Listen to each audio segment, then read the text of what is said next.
জামাত বিএনপির একটা চাল হতে পারে।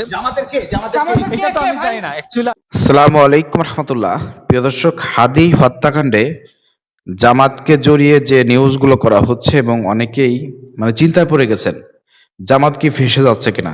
দেখেন, জামাত ইসলামের এখানে ফাঁসার কিছুই নাই।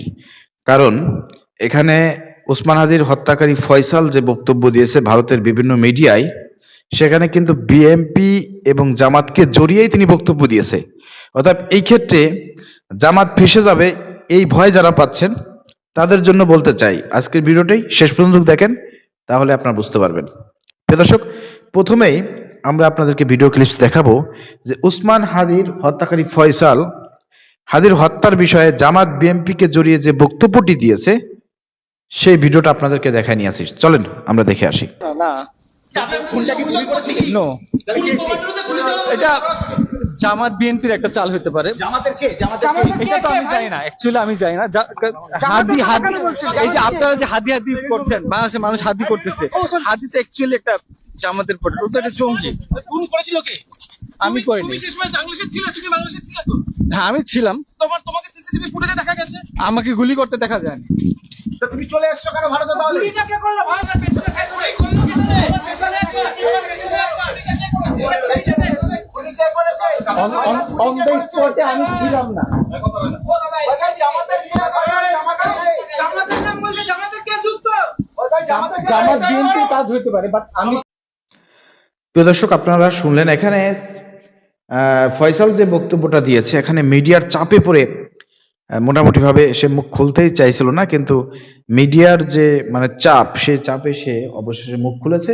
যতই যাই বলুক না কেন, ওকে আসলে বাংলাদেশে আনলে পরে সব ঠিক হয়ে যাবে। সুরসুর করে সবকিছুই ওর মুখ দিয়ে বেরোবে, ঠিক আছে? ও যেটা বলতেছে জামাত বিএনপির এটা চাল হতে পারে।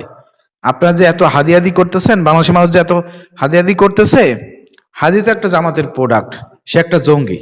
হাদি নাকি জঙ্গি, চিন্তা করছেন? কি বলবো প্রিয় দর্শক, বলার ভাষা নাই। ওকে যদি কাছে পাইতাম দুইটা স্যান্ডেলের বাড়ি মারতাম। হাদি নাকি জঙ্গি। তো যাই হোক প্রিয় দর্শক, এরপরে সাংবাদিকরা যখন বারবার চাপ প্রয়োগ করতেছিল, বারবার বলতেছিল যে জামাত বিএনপির কে, জামাতের কে, তখন সে কি বলেছে যে আসলে আমি স্পটে ছিলাম না। এবং যখন সাংবাদিকরা প্রশ্ন করলো যে আপনি মোটরসাইকেলে ছিলেন না, ওইখানে তো আপনি ছিলেন, আমি ছিলাম বাট আমি গুলি করি নাই। এবং সর্বশেষ সে কি বললো যে অন দা স্পটে আমি ছিলাম না এবং এটা বিএনপি এবং জামাতের চাল হতে পারে। দেখেন প্রিয় দর্শক, এই যে বিএনপি জামাতকে একসঙ্গে জড়িয়ে বক্তব্য দিয়েছে, যদি শুধুমাত্র এখানে জামাতের নাম বলতো, বিএনপি কে যদি না জড়াতো, তাহলে কিন্তু আজকে সারা বাংলাদেশে দেখতেন তোলপাড় সৃষ্টি হয়ে যেত। জামাত বিরোধী যারা আছে সঙ্গে বিএনপির লোকজন তোলপাড় সৃষ্টি করে ফেলতো। যেহেতু এই বক্তব্যের মধ্যে বিএনপি জামাতকে জড়াই দিয়েছে, অতএব এখানে বিএনপির লোকজন একদম ঠান্ডা হয়ে চুপ হয়ে বসে রয়েছে, ঠিক আছে? খালি জামাত শুধু বললে পারে, কিন্তু তোলপাড় সৃষ্টি করে ফেলতো বিএনপির লোকজন। তো আল্লাহ বাঁচাইছে একদিক দিয়ে, ঠিক আছে? তো যাই হোক প্রিয় দর্শক, আসলে মূলত ফয়সাল যাই বলুক না কেন, সে আসলে নিজেকে নির্দোষ দাবি করতেছে, গুলি করে নাই। কত বড় কাপুরুষ, চিন্তা করেন। একটা মানুষকে গুলি করে মেরে ভারতে পালিয়ে গেল, এরপরে এখনো অস্বীকার করে। সিসিটিভি ফুটেজ সবকিছু স্পষ্ট দলিল প্রমাণ রয়েছে, তারপরেও অস্বীকার করে। কত বড় কাপুরুষ! ও এখনো বাঁচার চিন্তা করে, এখনো বাঁচার চিন্তা করে। কত বড় কাপুরুষ! এই কাপুরুষদেরকে টাকা দিয়ে ভাড়া করেছিল, কারা করেছিল সেটা হলো বের করতে হবে।